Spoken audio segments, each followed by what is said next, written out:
Today's episode for some of you may be the most important video you'll watch. And while it deviates from my typical topic area, although it has implications for retirement, it's vitally important to your financial life. So what's this topic? It's preparing for disaster, especially natural disasters, tornadoes, floods, fires, earthquakes, hurricanes. Did I say flooding? It seems not only do we hear more about natural disasters, but the natural disasters seem more severe. So in just a moment, I'm going to walk through the 7 most important things you should do in preparation for disaster, because I can guarantee you that someone watching this video right now is going to be impacted by disaster in the next year. The problem is that what makes it hard to prepare for is we have no idea who that's going to be. But first, my name's Kevin Lum. I'm a certified financial planner, and this channel is dedicated to helping 1 million people retire without worry.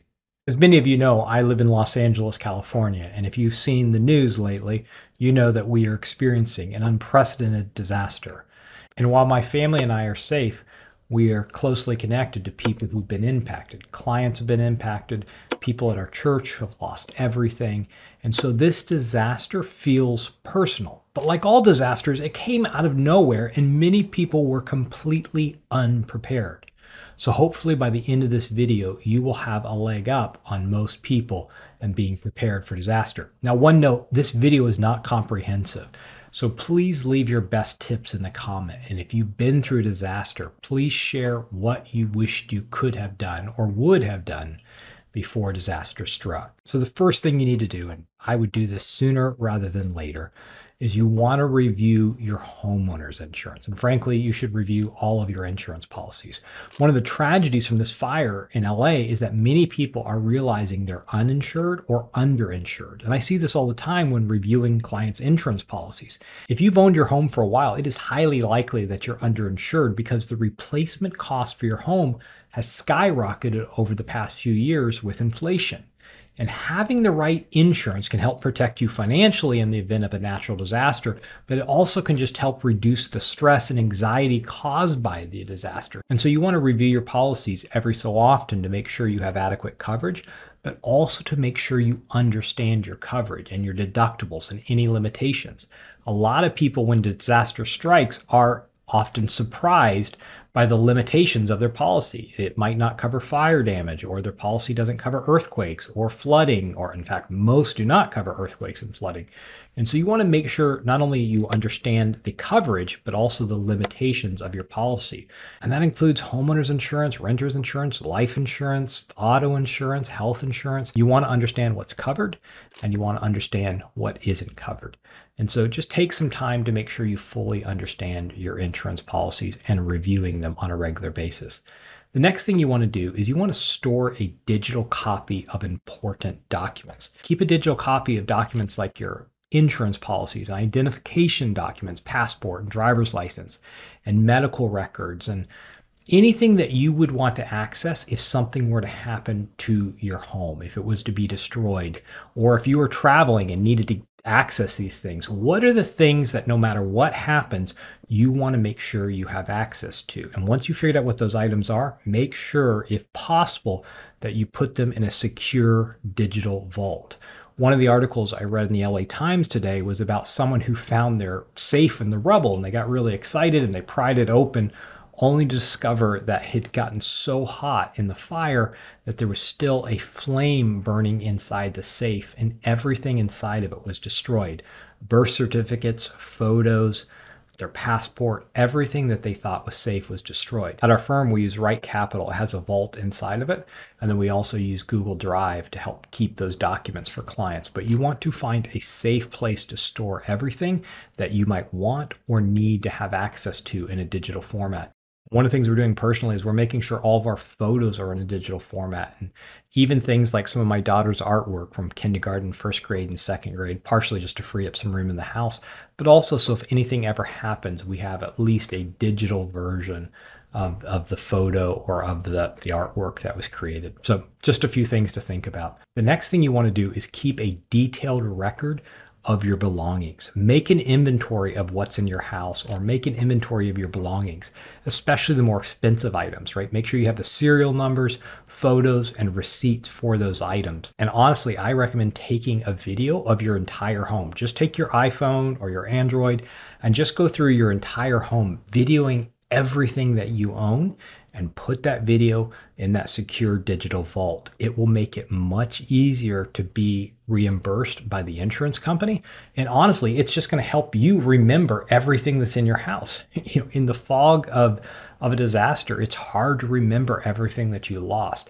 And so by having a digital record, not only where you keep the receipts and all that, but also just a video of everything you own, will make it much easier when you're trying to file a claim with the insurance company, not only to get reimbursed, but to remember everything that you owned. And I'm going to take just another break here in the middle of this and remind you, if you have items that you're, as I'm talking, you're like, actually, he needs to talk about this, go ahead and put it in the comments below, particularly if you've been through a disaster. I would love to hear from you and your advice. Okay, continue on. The next thing you want to do is save emergency phone numbers. Keep a list of phone numbers that you need, local emergency services, your doctor, your insurance agent, your financial advisor.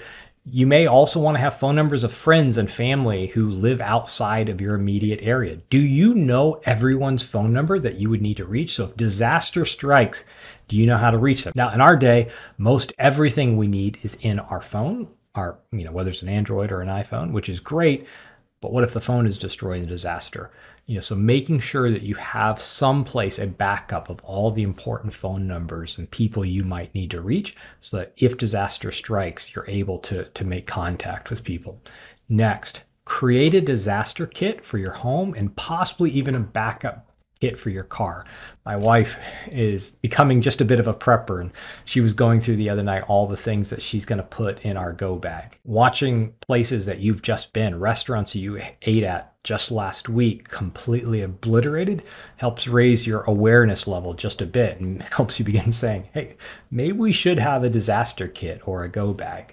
And so here are a few things it should include. This is not a comprehensive list. I'm sure other people online have done a better job of helping you figure out what to put in this kit, but just some basic items, right? Some non-perishable food, some water. So have enough water to last for the whole family for 3 days.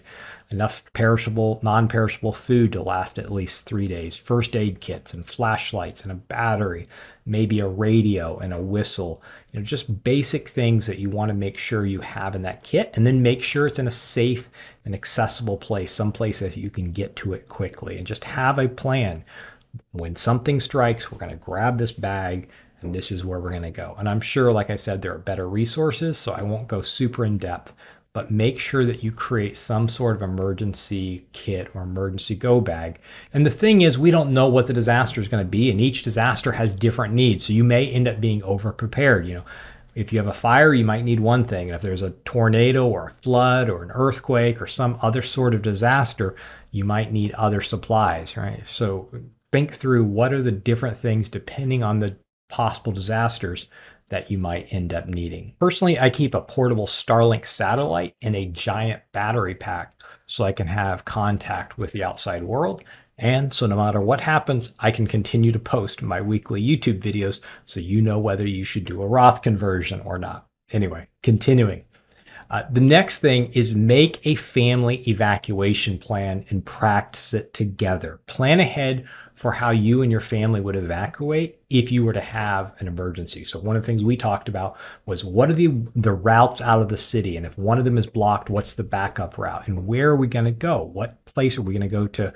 What city are we going to go to? And if that one is blocked off, where's another place we can go? So just kind of think through evacuation routes out of your neighborhood. One of the things that we saw in the Palisade fires was it was really hard for people to get out of the neighborhood. And so we immediately started thinking of what are the routes out of our neighborhood? And if one of the main routes is closed, what's a backup route? Also think about a meeting place. If one spouse is at work and another spouse is at home and the kids are at school, how are you going to meet up and where are you going to meet up? So discuss what to do if you were separated and practice your plan together. And this includes not just your immediate family, but also extended family if they live around you. If you have elderly parents nearby, what's the plan for them? Or whatever the case might be. And also make sure you include your pets in the plan. One of the tragedies that have come out of these fires is so many pets who weren't able to be evacuated and are wandering the neighborhood. And so some tragic stories. So just make sure that you have a plan for your pets as well. Next, you want to have an emergency savings fund. Now, everyone should have an emergency savings fund, right? 3 to 6 months of living expenses in the bank.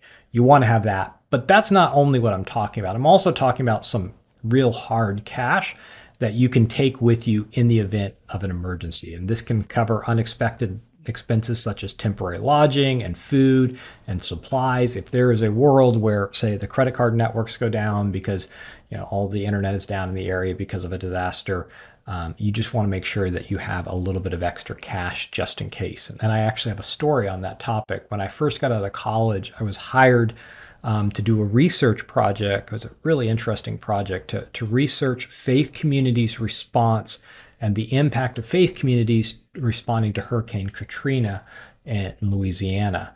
And it was actually sponsored by the Department of Homeland Security. And so my job was to drive down into the areas that have been impacted by the hurricane and begin to do research. And so I ended up in some place deep in the heart of Louisiana that I'd never been before. And one of the things I hadn't thought about was all the gas stations had been knocked out. And I ended up running out of gas, or just about running out of gas. And I finally was able to coast into a gas station that still had some gas left.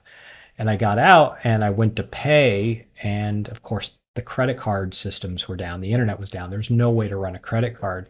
And there was a construction worker who was one of the crews that was coming in to help clean everything up. And this older man, and he saw me and he heard me talking to them. And he said, look, I've got some extra cash. I'll pay for you. And then as we walked out, he's like, son, I'm sure this is your first disaster. I've been through a few of these, and you always need to keep a little bit of cash. So now I try to make sure I keep a little bit of cash. Okay, that's it for now. I know when I start wandering off into stories about my early 20s and making mistakes that I probably have gone on too long. So I'm going to go ahead and leave it there. But while talking about disasters, one of the disasters that some people face in retirement is something called an income death spiral. And if you have no idea what I'm talking about, I have a video just for you.